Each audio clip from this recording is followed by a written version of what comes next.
conversation, we had two of the researchers for IISA working on the programme, The Resurgence of Russia and China, Implications on the Wider Islamic World.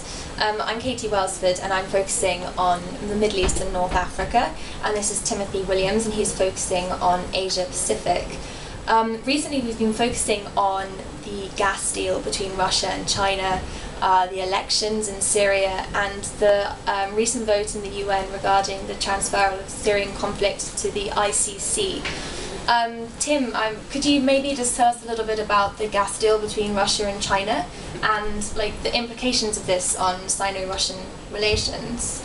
Yes, thank you. It's well, the Russia-China gas deal has been seen as a big deal in Sino-Russian relations. It's going to be worth about $400 billion over the space of 30 years, and will boost bilateral trade between the two countries to about $100 billion annually. This is important for for Russia at the moment, which is hobbled by a weak economy and the potential of sanctions over the Ukrainian crisis. But the issue is that this is likely to impact upon Russia's strategic freedom in the long term, as it's going to be more dependent upon China, which will be able to use its leverage against Russia if there is any divergence on issues such as Central Asia.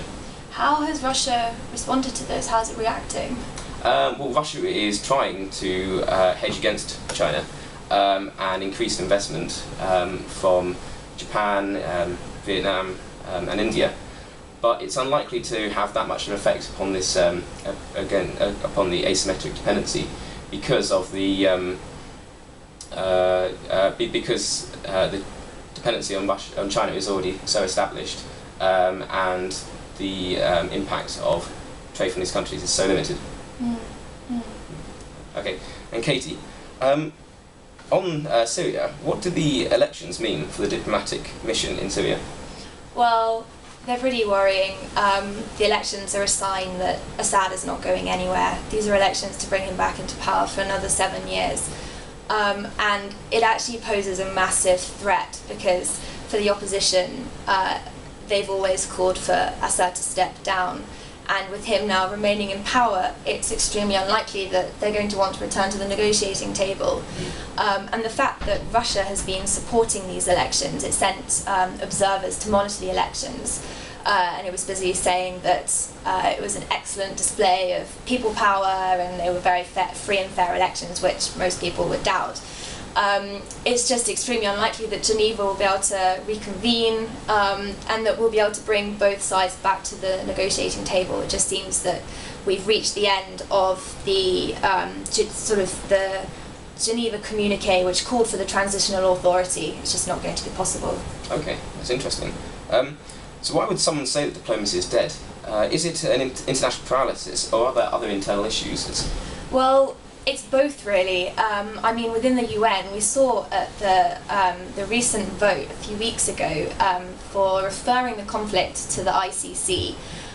Russia and China vetoed it, and it's a symptom of the UN at the moment, of the Security Council. There's a very deep division when it comes to Syria, and they're unable to make decisions.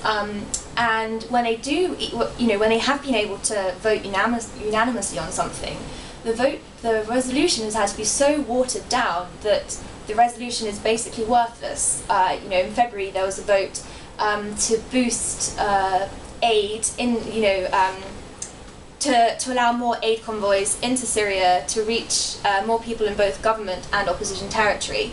But the resolution, it had no mentioning of any enforcement, sanctions, nothing like that. So the government doesn't feel that there are going to be any repercussions for it blocking aid convoys. So in this sense, the UN is really unable to do much because of these internal divisions. But of course, I mean, you can't deny that there are problems in Syria too. The opposition is extremely divided.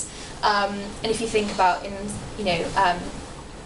conflict resolution studies, the more sides you have, the more different factions, the harder it is to bring them together, because there are always different stakes at issue. The more extreme wings, maybe Jabhat al-Nusra and ISIS, they have extremely divergent goals in Syria, and so it's very hard to bring them all together. So it's both. It's the external within the UN, and it's within Syria. And in this regard, you know, diplomacy at the moment is at a dead end. I can't really see where it's going to go next. Okay. Pessimistic views then, Katie. Unfortunately, yes. But thank you for coming along to an IISA discussion. There is a report on the Russia-China gas deal, the implications of asymmetric dependency. So please watch and read the rest of our research on the Russia-China programme, Resurgence of Russia and China. Thank you. Thank you.